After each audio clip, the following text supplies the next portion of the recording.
Live from a NASCAR bunker in Kyle's parents' basement, it's Turn the Radio Off with Mike Parsons and Kyle Bauer. Turn it off, turn it off, turn the radio off. Touch it up, we'll turn it into zombies. Turn it off, turn it off, turn the radio off. Try to fool yourself for what's in your life. Become a fan at Facebook.com/TTRO Show. Follow along on Twitter.com/TTRO Show. Or just listen right now. It's Turn the Radio Off. Live on location from Kyle's Oak Park living room. That's why it's a bit echoey. High ceilings, I suppose. And we are adorned by many live cats. And the chubby one is trying to assert dominance over me. He is. He's going to pee on your laptop bag. He better think that's not. a given. He better not, actually. No, I'm pretty certain that's why he's laying on it right now. It's probably a sign that he already sprayed it. Yeah, he should. Well, and he probably knows I'm definitely allergic to cats. So you're going to have to throw that bag out. You have no other recourse. My wife got me that bag for Christmas, Kyle. Not too bad. Christmas is coming up in a little bit over a month, so there you go. You can get another one. Where's the spray bottle of water? Isn't that what you're supposed to do when you're training cats? This idiot cat, he loves spray bottles. Does he? Like, when we were trying to use it on him when he was a kitten, he just would start playing with it. Can I get a laser pointer maybe to lure him away? No, that bag's a goner. I think you just need to accept it, Mike. What do you think? What do you think goes through a cat's mind when they see a laser pointer? What goes through a cat's mind when they see a random object and decide they have to sit on it? Oh, wait. Good question. I'm claiming this is mine. I'm going to pee on it, and then I'm going to sit on it, which is what he's done, I'm certain. But do cats see laser pointers as a threat? Are they thinking, that son of a bitch isn't going to get the best of me again? I have no idea why cats are so intelligent, yet laser pointers, string, all sorts of random crap. I'm trying to reach my microphone over to interview the cat. But he's very talkative, although he's being observant right now. He's trying to figure out what your deal is. Well, he's a big fan of the podcast, so he just wanted to see where all the magic happens here. He seems very intent listening. He does. And boy, Kyle, were your Detroit Lions magical yesterday in the frozen tundra of Lambeau Field. Well, it's not quite frozen yet. Wasn't but you know frozen yesterday, yeah. The Detroit Lions, headline makers. I mean, for real, think about how many times the Lions have made headlines this year, and we've ended up talking about them on the program because they somehow leak into cultural relevance. And that's been the Lions this year. And damn it, I was so excited. I had played multiple Green Bay Packers on my fantasy team, gearing up for a big win, and I was excited because I was thinking every game that the Lions get destroyed, it's one game closer to this organization completely flushing itself out. Everybody gone. I don't care if they got rid of the general manager and the president.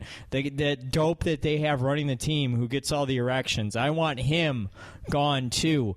I want Stafford gone. I want that loser Calvin Johnson gone. And yesterday, yes, after he muffed that onside kick, validating everything I've been saying since the process of the catch that got us kicked out of a local establishment with our local remote broadcast deal. It was validated yesterday. Is there a player, a superstar in the NFL, that craps the bed at the worst times more than Calvin Johnson? His Pampers were soaked again yesterday, and they kept cutting to a shot of him on the sideline while Green Bay was going down, seemingly to tie the game. Or, excuse me, to win the game. Right. While Green Bay was going downfield, or I can't remember if it was a tie or to win anymore, but it would have been a tie. Anyway, digressing. No, the field goal would have been to win. They were up by 2. Were they? That's why I thought it had all the ingredients. I thought it had all the ingredients of the Lions going the Lions because there were 2 missed extra points. Yes. That only had the Lions up 2 at the end of the game. Really, if you think about it, on that onside kick, there were 2 mistakes made because if you think about it, kicking an onside kick at Calvin Johnson, sounds like a terrible idea until you know that Calvin Johnson cannot get it done in crunch time. So you get Calvin Johnson, one of the best receivers in the NFL, not as good as he used to be, but he's still up there, fumbling that. And I said, there's that curse of Bobby Lane all over again. But as you pointed out with your fantasy team, Kyle, I think we can definitively say that Bauer's Law is stronger than the curse of Bobby Lane. It definitely trumped that yesterday, but I was thinking this is going to be great because another game Calvin is going to be exposed, and they kept cutting to shots of him on the sideline, frowning and pouting, looking like he was in near tears because he knew he blew another game. And it would have been so cool to see the Packers, a game that the Lions should have won, but still hand it to the Packers. It would have been great to see the Packers go ahead and win that game, and to see Calvin Johnson once again have egg on his face, his franchise losing another game and being that much closer to complete implosion. Instead, it all worked out, and you watch that Sheldon White dope is going to be brought back next year, and they're going to use this as a point. And also, I bet Caldwell's going to be back. Jim Bob Cooter's going to be back. And who knows what women's bedrooms he's going to be getting naked and crawling into next year. So you're going to have to deal with him. You're going to have to deal with Terrell Austin being back again. Maybe that's not a bad thing. I don't know. But the point is that everything could have continued, and the progress towards change, complete 100% turnover. But yesterday, I have a sinking feeling when the Lions finish the season with 3 wins, and somehow, because every team in the NFL is bad this year, and they finish with the 7th draft pick, they go from a near-miss pick at 1 to a will-miss pick at 7, and they win 3 games. Mrs. Ford is going to step up and read a 2-minute prepared statement saying, "We were really impressed by the Packers win, and they broke a 24-game losing streak in Green Bay. It showed the type of character that we want running this football team. I am giving Jim Caldwell and Sheldon White 10-year extensions." She drops the mic, and it all continues. It just all goes cyclical, Mike. I do have to say, Kyle, though, I don't think that Lions fans are taking the bait on this one. You would think that there would be a level of slaposity going around right now, but I think most people watching that game, they got into the mindset of the Lions blowing another one when Calvin Johnson muffed that onside kick. And again, he gets off the hook for that. Yeah, luckily for him. But I did see one slap poster, Kyle. It was it was a meme. It was Matthew Stafford with his arms up in the air, and it says, "I just beat a team with a winning record on the road at a place we haven't won in 21 years. What now, haters?" Yeah, that was the first time in his career that he's done that, too. Yeah, it's like, hey, well, best of luck in the playoffs. But guess what, Kyle?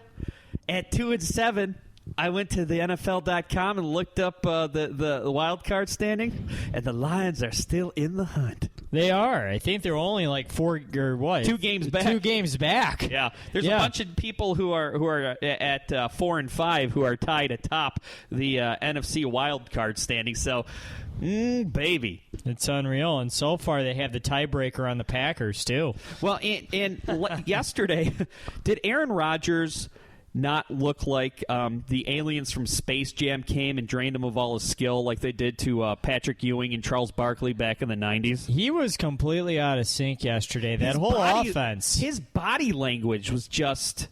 And you know what? Something happened before the game. I don't know if this upset him. Probably not, because he looked really... He didn't look very good last week either. But, before the game... all the NFL teams did a moment of silence, or they did an observation for the victims of what happened in Paris on Friday night in that terrorist attack. And I guess during the moment of silence at Lambeau, a fan yelled out, "Muslims suck." And after the game, Aaron Rodgers actually addressed it. I must admit, though, I was very disappointed with whoever the fan was who made a comment that I thought was really inappropriate during the moment of silence. It's that kind of prejudicial ideology that I think puts us in the position that we're in today as a world. Well, aside from you and I not being sure if prejudicial is an actual word, I thought that was well said. And you know what, Kyle? I'm glad to see someone in the cultural lexicon speak out against stuff like this. There's so many angles that we can take with this whole bombing in Paris on Friday night. But one chorus that seems to ring out whenever something like this happens is there's this group of people who want you to say, to call it Islamic terrorism. If they don't hear Islamic terrorism, they think it's some dog whistle for political correctness. And you know what? I'm fine with that because it's Islamic extremism. But you have to complete the sentence. And you know what? If you're going to call it what it is, Islamic terrorism, Islamic extremism, then you also have to call the vast majority of law-abiding, peace-loving Muslims what they are. Yeah. Exactly that. Law-abiding, peace-loving Muslims. By the way, I finally did the due diligence of looking up this word. And yes, prejudicial is the proper usage of prejudice there. So there you go. And I thought it was prejudiced. You're like Aaron you put Rodgers. an ED on the end of it, but that degree from Cal paying off. I was going to say you're Aaron Rodgers. Even though you're in a rough patch right now, you're one of the best quarterbacks in the NFL. You're banging Olivia Munn, and you have a better vocabulary than the most of us. Yeah, I mean, it's you guys make fun of me all the time for being, a wordsmith or whatever, dictionary, and I honestly wasn't sure whether you use that properly. But going back to the point, yeah, and it's a tired one in both that I'm tired of having to reiterate it, and I mean, it's been said time and time again, but it bears repeating because people just don't seem to be getting the point. And Mike, I get worried. I get worried when I think of people like my parents. We're laughing because the cats are messing with more of my stuff. This is a very serious topic. He just brought out his favorite toy to us. He wants us to play with him, Mike. This cat has hijacked the broadcast, and I think it's beautiful. Yeah, okay. Oh, he's great. Anyway, I think of people like my parents who have taken a very firm stance that all Muslims should be looked at with a side eye, that all Muslims are a threat, that all people with brown skin are a threat. And it's not like this is an uncommon thing now.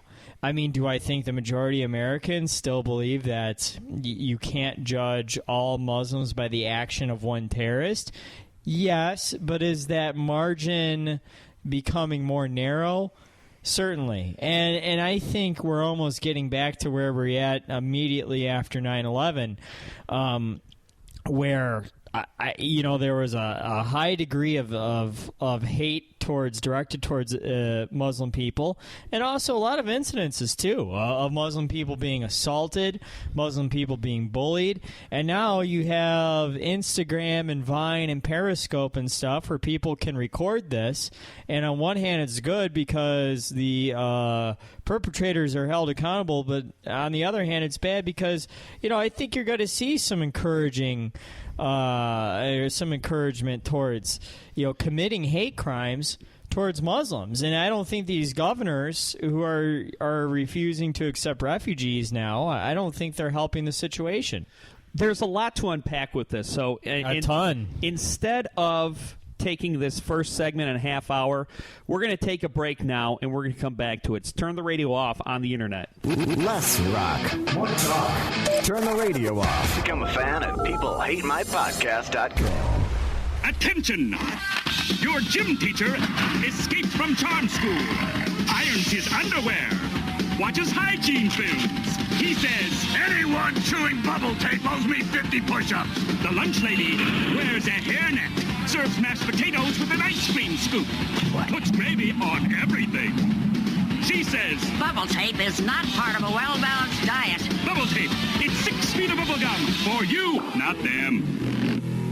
So let me repeat your order here. That'll be 1 double cheeseburger, ching. Large fries and a large soda, ching. 2 kids meals and 2 medium sodas, ching. 1 chicken sandwich, large fries, and a vanilla milkshake. Bada bing. That'll be $62.75. We're a little shy. Remember when you could feed your whole family fast food for less than $10? Well, at Rally's, you still can. Rally's has it right.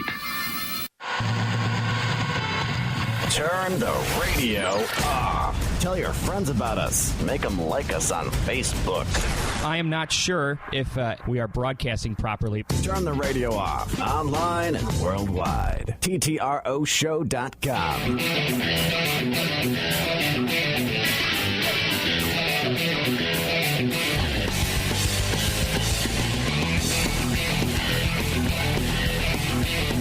All right, so before we hit the break, Kyle, you mentioned the governors who are turning away the Syrian refugees that are fleeing the violence overseas, where a lot of these ISIS factions operate. But before we get to that, we'll get to them in a second, because I think that's very important.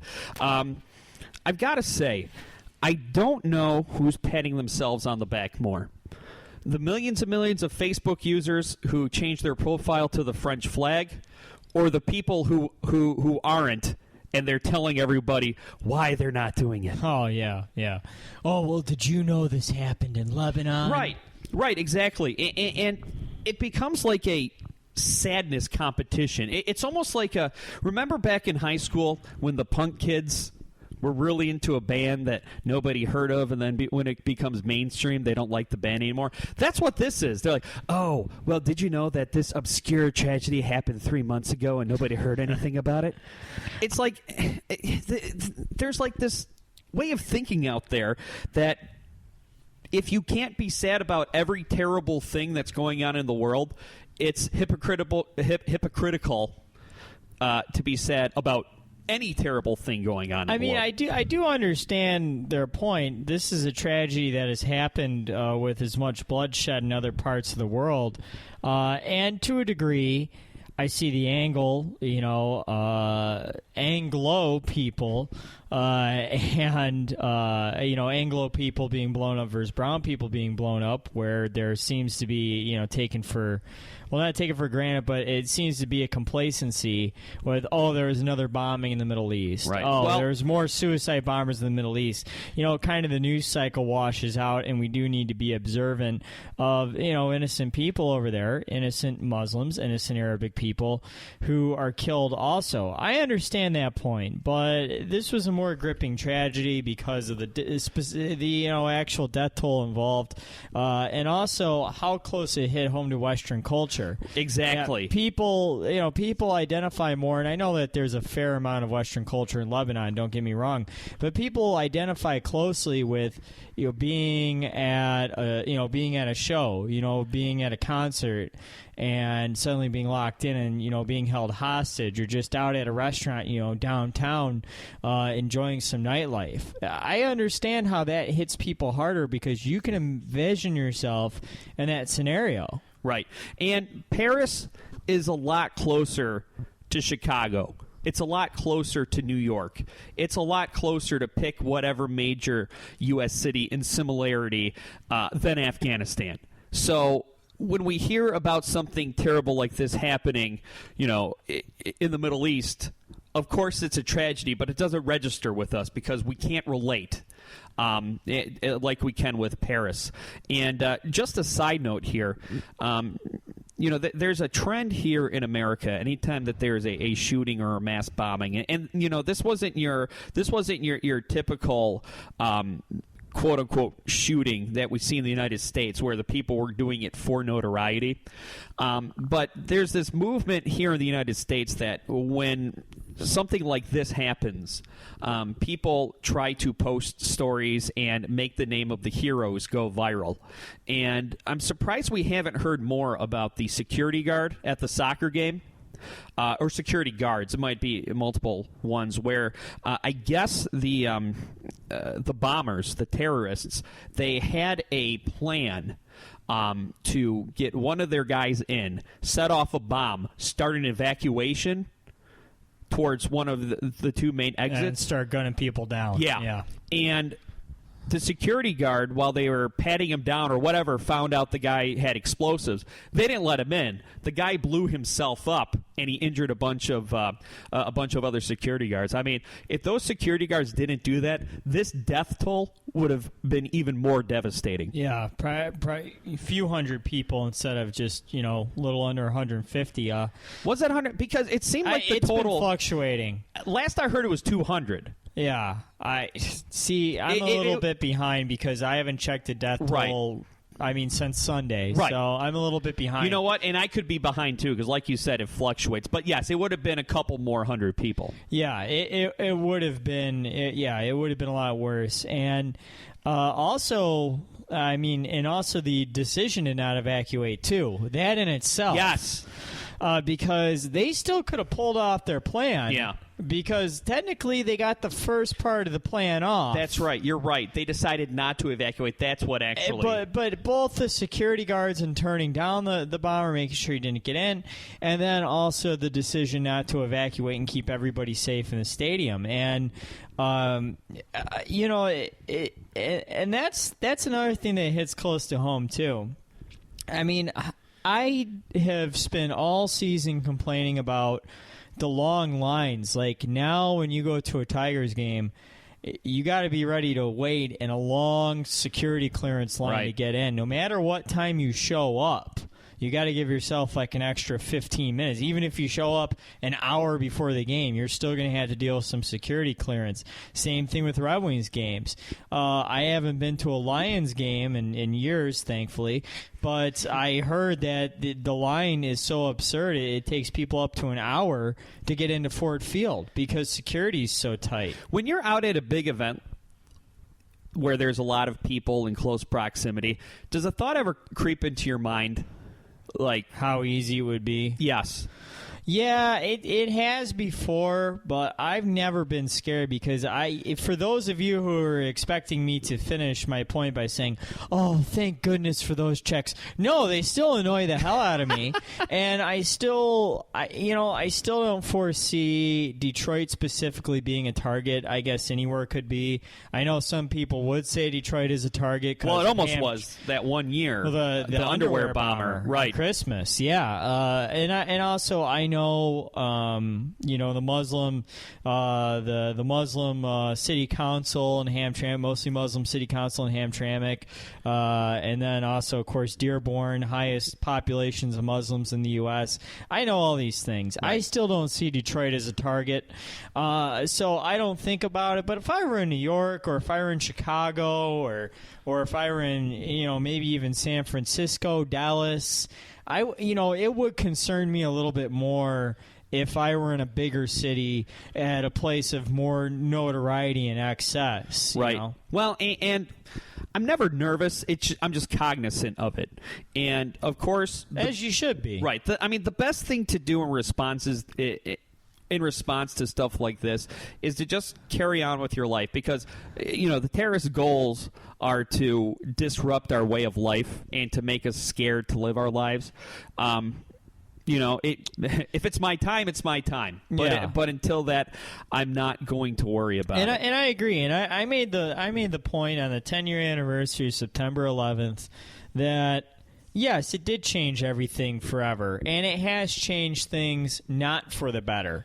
I don't think you could say that had we been able to, I guess, to frame it as if we're a New York Times poll or if I were asking a Republican presidential candidate a question, if I could go back in time and kill baby 9/11, to keep it from happening. Right. I would. And if we went on our lives, would that never happen?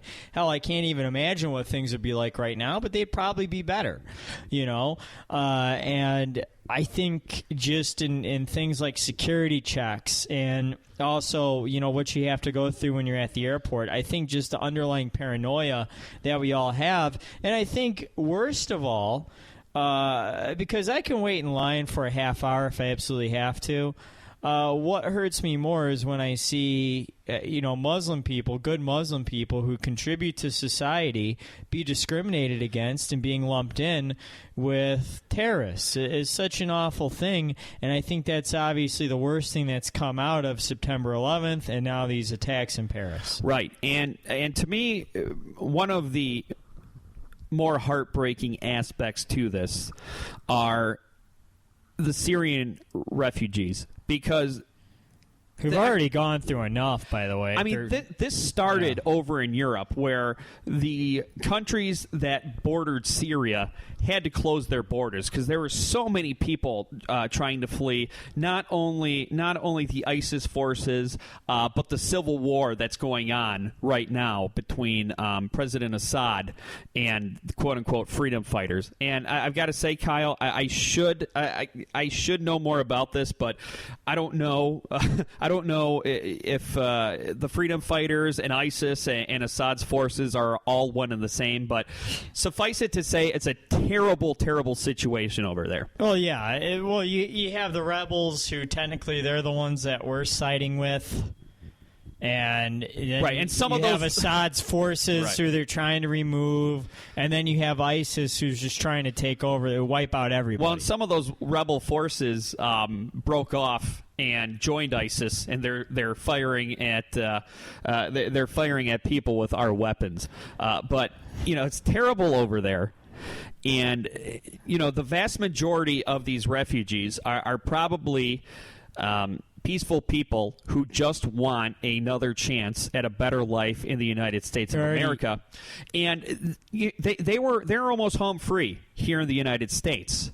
But this happens, and of course a lot of governors get spooked, and they either cancel the reception of these refugees into their states, or they suspend them. Now, you and I were talking about this before the show, and it's weird, because these refugees, they see daylight, and they think that they're almost home free, and that's like running from Freddy Krueger. You're running from Freddy Krueger, he's behind you, and then you see the open door, you're about to escape, you pop up and you can't escape. That's exactly what's happening now, because now these refugees have nowhere to go. And I've got to say, Kyle, even though I feel for them, at this point, I can't really blame these governors. I don't necessarily have a problem with them temporarily suspending the welcoming of refugees, just because the world's been thrown into chaos right now, and it might not be a bad idea to take a beat and kind of wait until cooler heads prevail and make sure that there's a way to screen people coming into the country, because right now the jury's still out. The investigation's still going on how these bombers got into France, and some people are suspecting that they came in with the wave of refugees. And I think until you get to the bottom of that, it's a safety precaution, at least on the government's part. But of course, a lot of people are reacting with fear and anger. Well, I understand your point. There is some logic to it. I've always been, I haven't been the most open-minded with the refugees from the start, and it has nothing to do with them being Muslim. It has nothing to do with them being Syrian. The Free Press came out along when Governor Snyder, before he completely did a 180 on this, Free Press came out endorsing the idea of bringing up to 50,000 refugees to Detroit, to the city limits, helping repopulate Detroit, trying to infuse some tax money in there, and in some regard, it made a lot of sense.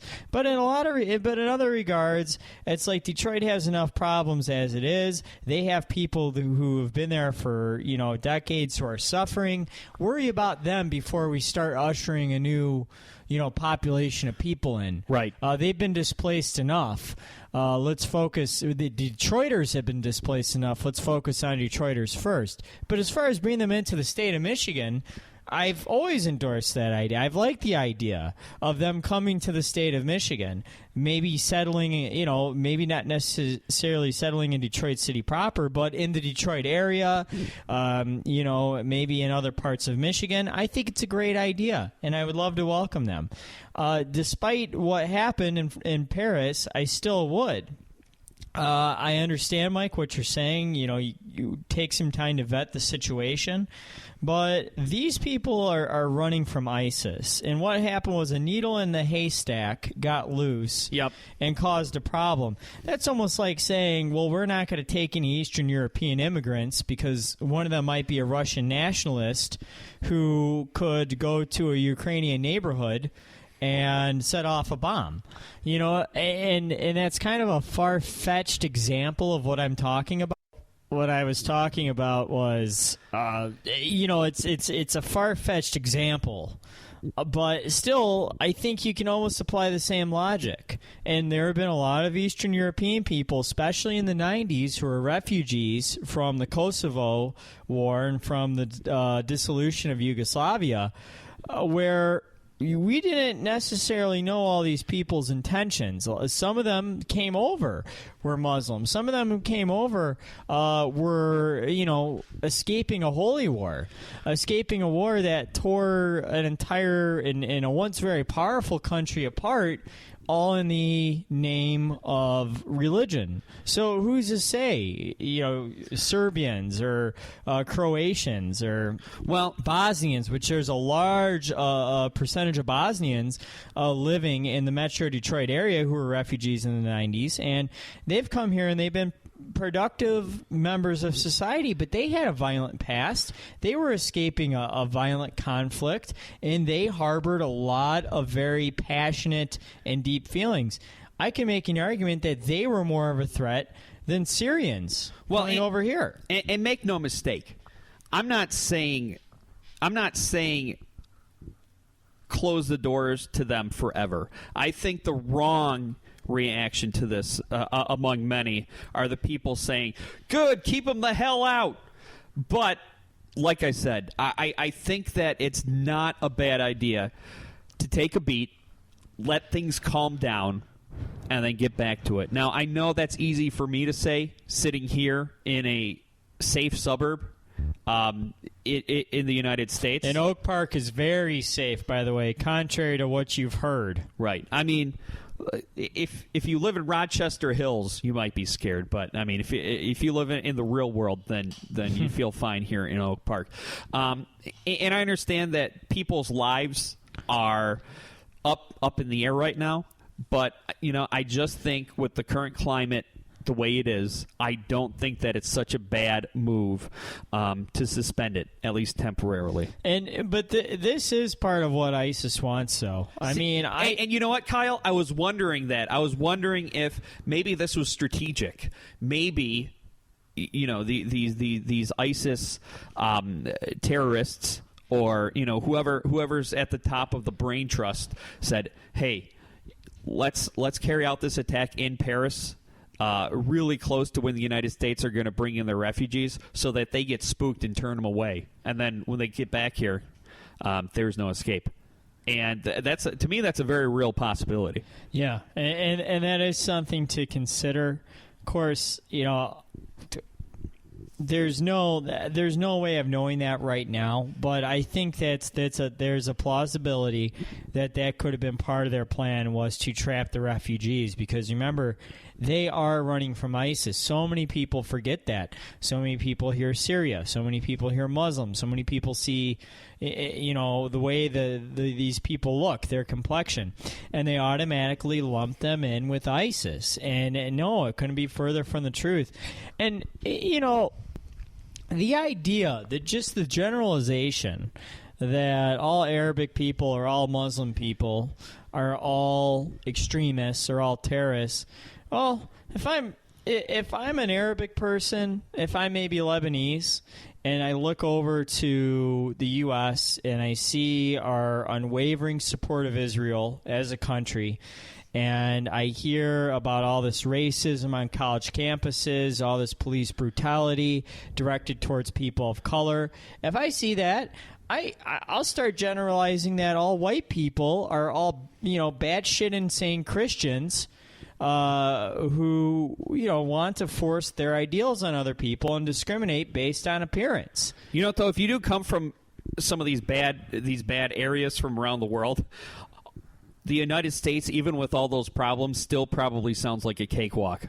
Well, yeah, no, and I'm but not I see your point. Right. I see your point. I'm just saying if we continue this attitude, and I'm sure some people in other countries already view us this way, but I'm just saying, we can continue to carry on this attitude, and that's the way that's what we're projecting to the world. See, I often wonder that. You know how, like, when you think of another country, what you imagine the people being like, what you thought of them in kindergarten. So when you think of, like, Mexico, you think of sombreros. When you think of Italy, you think of curly mustaches. What do you think people think of when they think of the United States? My guess is they think cowboy hats. Larry the Cable Guy. That's close. That's close to the cowboy hats. Yeah, Larry the Cable Guy. Larry the Cable Guy. Add 50 pounds and put him in a motorized scooter. and I not think because they're disabled, just because they don't feel like walking. Exactly, and I think that's what people think of Americans around the world, which isn't too far off. For a majority of this country, I think that's getting closer and closer to the truth. I'm going to make a bold-ass prediction, and not to trivialize this by using sports talk metaphors, but I think with this attack, Kyle, we don't know it yet, but I think ISIS has signed its own death warrant. Because within 48 hours, French troops bombed the hell out of ISIS targets. If it turns out that Russian airliner was shot down by ISIS forces, I think it's all over. I really do. Yeah. And Anonymous actually is getting into the fray now. Well, Anonymous, which is good because they have the power to corrupt a lot of their recruiting tools, which is done through the computer, and they can hack them. And so ISIS or Anonymous can be a very bizarre ally to the U.S. and to France. But here's the thing. In Russia and China, you never really know what they're going to do. You never do. Right. But I know that Russia denounced this, and Russia with the whole airliner. I would not piss off Russia and give the U.S. and Russia a reason to team up. And it's not that Russia is necessarily a power. I mean, they've had a hard time with Ukraine. Like Ukrainian citizens going, what the hell, Red Dawn on the Russian military. Is that what happened? Basically, I guess I stopped following it over there. I figured it's still going on. People don't know it, but yeah, it's basically what happened. Russia took Crimea, and they kept trying to push their way west and try to grab various ports for the shipping and for the resources. And Ukrainian civilians, not in the military, started going vigilante on them. Wow. And have pushed back a lot. Well, basically the thing is dragged out. I think Russia had it in their mind that they would have ended the conflict and annexed Ukraine by this time last year. Right. But yeah, Ukrainian citizens keep fighting back. They're the ones fighting back as much as the military. It's a crazy story that people just kind of forgot about because so much other craziness going on. But my point is, we can get them to help us fight ISIS then. But who wants to be ISIS's ally right now? Nobody. That's the question. Nobody. Al Qaeda doesn't even like ISIS. When Al Qaeda. Or Al-Qaeda, however I'll pronounce it both ways, when Al-Qaeda doesn't want to be your ally... you're an asshole. I mean, you're freaking Al-Qaeda. Yeah. Yeah. I mean, if Al-Qaeda doesn't want to be your ally, that shows you... Al-Qaeda was the new Hitler. Yeah, and I mean, look, now that... Yeah, and now they're saying to ISIS, so, whoa, you guys got to chill. Yeah, you guys are kind of dicks. Yeah, and so, I mean... I see what you're saying about sealing your own fate, but the problem with ISIS and with Al-Qaeda is that it's an ideology more than it is a military. And that's something you've heard a lot of the past couple days, and I guess I'll throw that out there again. And that's the problem, is that how do you defeat an ideology? You really can't, because it's always going to spread somewhere. And ISIS is similar to Al-Qaeda, is training children as young as 5 years old, putting them through their version of an elementary class. I mean, the recruitment continues onward. But it's again, nobody wants to get behind him. My concern and my outside concern, do I really see this as plausible? No, but it's still a concern, and it certainly wasn't Friday night, that this is the beginning of something bigger. People got to remember, wars cost money. Wars cost lives, both of Americans and innocent civilians, and it costs a ton of money, and money we don't really have. I know the Pentagon just got a $7 billion infusion thanks to the Republicans in the House and Senate, but the point remains, wars cost money, they cost innocent lives, they cost American soldiers. Putting boots on the ground inflicts that. And I'm worried that this will escalate into a larger war, and it will be something that, because, again, ISIS is an ideology, that it'll be harder to stop than people think. Although, again, who's their ally right now? Right. Well, we have to hit a quick break, but like I said, there's so much to unpack with this. We didn't even touch on the topic about how this is what happens when you topple governments and create vacuums, but I mean, that's pretty much all you have to say on that. Regardless on if it was Bush that created it or if it was Obama that screwed it up. Either way, of course, these dictators are terrible people doing terrible things to their people. But Kyle, you almost would rather take your chances with the dictators because the dictators have something to lose. They have something to lose, and as messed up as it is. By the way, ISIS is no more benevolent than these dictators. So, I mean, it's damned if you do, damned if you don't. Well, true. But one thing about these dictators, though, is that they bring a level of stability. In a messed up way, but yes, is it messed up? But yes, but they bring, and as far as the United States interests, isolated interests, right? As far as our interests, if you're willing to turn a blind eye, I mean, we're talking about some terrible things, but I mean, it is what it is. It's either we intervene, and we end up destabilizing something further, or we just let it go. And yes, there are some terrible atrocities and suffering and stuff that is hard to turn away from, but these are people who aren't willing to negotiate. So it's always a difficult subject. Coming up after the break, Kyle, it used to be first comes love, then comes marriage. Nowadays, it's first comes Netflix and chill, and then comes, ? It's turn the radio off on the internet. Turn the radio off with Machine Gun Mike Parsons. And guess what? Life isn't fair. You don't always get what you want. And Kyle Avocado Bauer. Oh, zombie preparedness kit. I'm a zombie. Lols, lols, lols. We'll be back in seconds. Turn the radio off. With more Turn the Radio Off. You've got mail. On the internet. Mr. Bucket! That's right. I'm Mr. Bucket. I'm Mr. Bucket. Toss your balls in my top. I'm Mr. Bucket. Out of my mouth I will pop. I'm Mr. Bucket. We're all gonna run. I'm Mr. Bucket. The game's Mr. Bucket. The first to get their balls into Mr. Bucket wins, but look out, because the balls will pop out of his mouth. I'm Mr. Bucket. The balls pop out of my mouth. I'm Mr. Bucket. A ball is what I'm about. I'm Mr. Bucket. We're all gonna run. I'm Mr. Bucket. Mr. Bucket from Milton Bradley. Hey, Joey, I got some stuff you just gotta try. What is it? Pot. Marijuana. Oh, well, I don't know. What, chicken? Joey's in a jam. What should he do? Cake. Get a pizza. Excellent. Get a pizza. Get real. You got it. Let's see if Joey's that smart. I'm not chicken. You're a turkey. He's right. Drug dealers are dorks. Don't even talk to him. Cowabunga! If they were strippers at Deja Vu, they'd be the three ugly ones.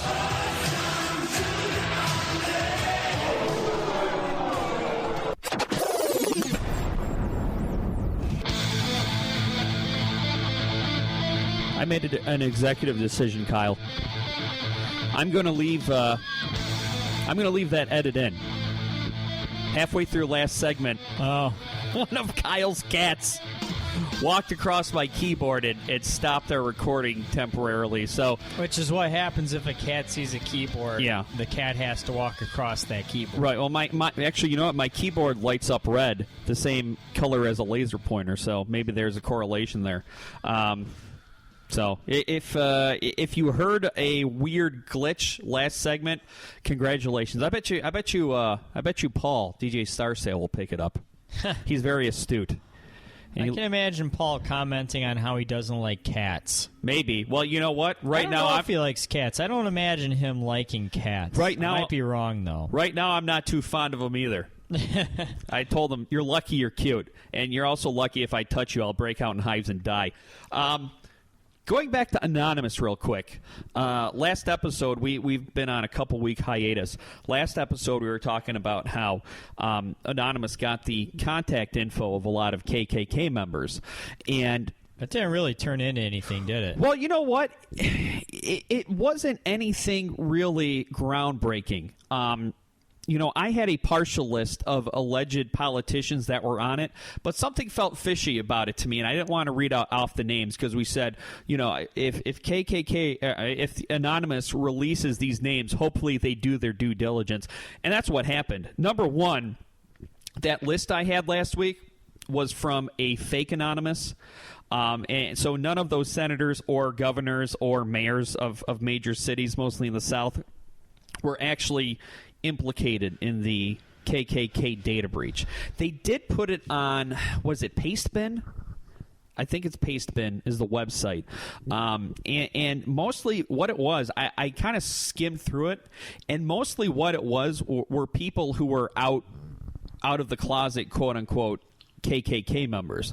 Like, it had their names, their email addresses, a couple of them had Facebook profiles, and everyone I clicked on it had Klan paraphernalia all over it. So I don't think anyone They were already elected officials? No, they weren't elected. That's what I'm saying. There weren't a whole lot of elected officials that they found. All the elected officials whose names they released, Anonymous did their due diligence and said they weren't implicated in it. It was the fake Anonymous who told Kanye West that they're going to come after him because he's annoying. You know, the fake. There's yeah, that's right. Yeah. So, you know, good on Anonymous for doing their due diligence, and you know, hopefully they can assist whoever is going against ISIS in their effort on the hacktivist side, so to speak. Have you noticed, Kyle, that the ugly holiday sweater is the new zombie walk? Yeah, which is unfortunate because I've made this comment before. I pioneered the ugly holiday sweater, formerly known as, well, the ugly holiday sweater. Well, the ugly holiday sweater, and then, you know, but it was based loosely off of the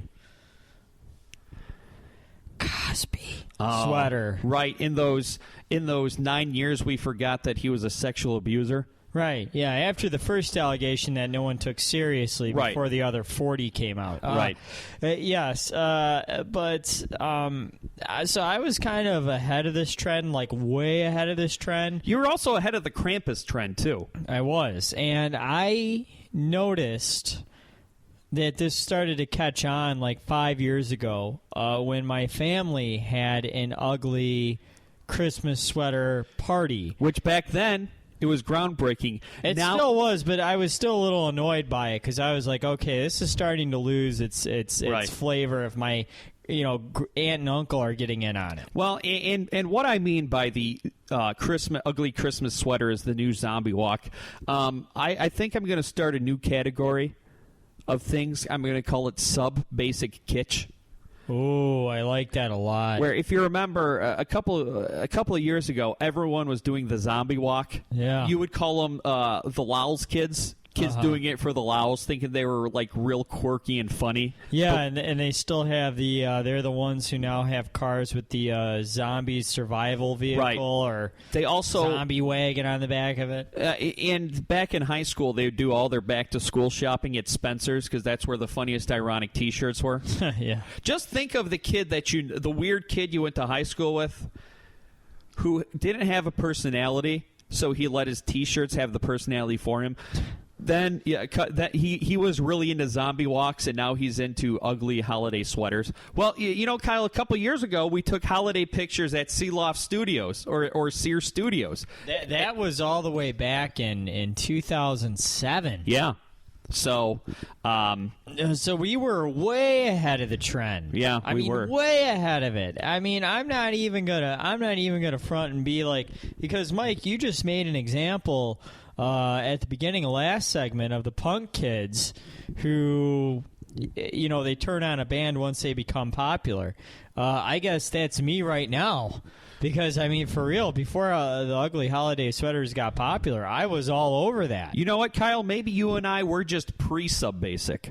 I think we were. Yeah. Yeah, we keep our heads just above water. Right. But, I mean, we're about 2 years ahead of the Sub Basic Kitsch. See, the ugly holiday sweater, too, they all look the same. That's what pisses me off about them, is that none of them are really original or creative. The original ugly holiday sweaters were actually creative. Right. Well, and the thing is, they weren't. They had a degree of design to them. They weren't designed to be ugly. They were serious. And that's what made them charming. And because, that's what the fashion was back like then. Snakes on a Plane. Snakes on a Plane set out to make a cult classic instead of them actually trying to make a good movie and it being so bad it became a cult classic. Like The Room. The Room, they were really trying to make that a good movie. At least Tommy Wiseau was. Yeah. And it was terrible. So that organically became a cult classic, even though I would lump that into the category now of mainstream pre-Sub Basic Kitsch. But I do have to say, Kyle, that of course the holidays started early here in the city of Detroit. The holiday season is really determined on when 100.3 starts playing Christmas music, and they started this year. The day after Halloween, and that hasn't happened since high school. When it was 70 degrees outside. Right. And, I usually do like it when they start the Christmas music. I get sick of it after a while because they never change their playlist up. But, yeah, I haven't been able to get... Well, I'm only able to get into it if it's cold out and it's nighttime. Exactly, it's got to be cold out. Like I can't if the sun's out and I see the fall foliage, I can't get into it. And there are people in T-shirts walking around. Right. I actually listened to 100.3. Listen to some Christmas music for the first time on Saturday morning. Yeah. Me and my girlfriend were doing some last-second shopping for a Thanksgiving party my friend was having, and I'm like, well, technically this is a holiday party we're going to. Yeah. It's chilly outside. Yeah, sure, why not? And the Grinch song was on, and I was really getting into it. And then when I realized, they had a couple lines in there about the Grinch's soul being full of garlic. And moldy old socks. I realize that sounds quite similar to me. Yeah. And except it's your breath that's full of garlic. Enthusiasm for it's become and it's your musk that smells like moldy old socks. It's now down into my soul. The garlic is in my soul now. It's not going anywhere. It's just eminent. So if there's 3 words that I could use to describe your musk, it's stink, stank, and stunk. Exactly. So the song wasn't as fun for me anymore, and I had to change the station. Though, there's just mountains and mountains of research that tell these radio stations that not only is it good for them to play Christmas music for 2 months straight, but it's good for them to stick to various versions of the same 5 songs. It really, and that's kind of the annoying thing, and that's why, to keep our conversation local here, 104.3 plays a little bit more variety, I feel. Are they doing Christmas music? They will be. Okay. Yeah, they will be, but they don't start until Black Friday, if I recall. You know what? I think that, yes, they do have much more variety in their music. I think I immigrated over there, no pun intended, with the topics we've been talking about. But I made my way over there because they did have more of a variety. And I got to tell you, Kyle, I was upset with 100.3 because I'll admit it, I love the NSYNC Christmas song, and they cut out the best part. What's the best part? It's a wonderful feeling love and move from the floor to the ceiling. They cut that part out. Well, they got to get that down to a 2 minute and 20 seconds, right? So they can play Mariah Carey's "All I Want for Christmas Is You" one more time. All right. Keep all the other songs short. We got to cut right to Mariah Carey. "All I Want for Christmas Is You." It has to play 2 times every 5 minutes. I gotta say, credit though to 100.3, and that's a Clear Channel station, right? It is, yes. I used to have all that stuff straight. I don't now anymore. It's iHeartMedia, what's the new name Clear of Clear Channel, right? Yeah. I gotta say though, with credit to 100.3, it has become a Bauer family tradition to listen to the Jay Towers Christmas Eve countdown. Jay Towers gets a bum rap, but I think I can imagine him doing a great job with that. He does do a great job with it, and I actually think it's syndicated too. Yeah, and because he doesn't mention the actual station or that he's in Detroit throughout the entire thing, so I think it's syndicated. Probably. And he does it because Casey Kasem used to do it. And I think Jay Towers took it over, and he does it, and we always look at Christmas lights in some rich neighborhood. Right. Lately, we've been going to Grosse Pointe and doing all the Grosse Points, and we'll listen to that after dinner, and then it's kind of a nice bridge between that and the Hawaii Bowl and the first viewing of A Christmas Story. Do you think that he recorded that once and they just use it year after year after year? There's a good possibility because I've never paid attention to whether the songs change, but I know they always use clips from the same movies, so that's a distinct possibility. All right, we got to go. Kyle, you don't have headphones on, but I'm playing Eagles of Death Metal, their Duran Duran cover of Save a Prayer. Of course, as everyone knows, the Eagles of Death Metal, they were the band playing in the concert hall that was held hostage. And I guess this song's becoming like an unofficial sort of, I don't want to say rallying song, but it's been adopted by France in the wake of all this.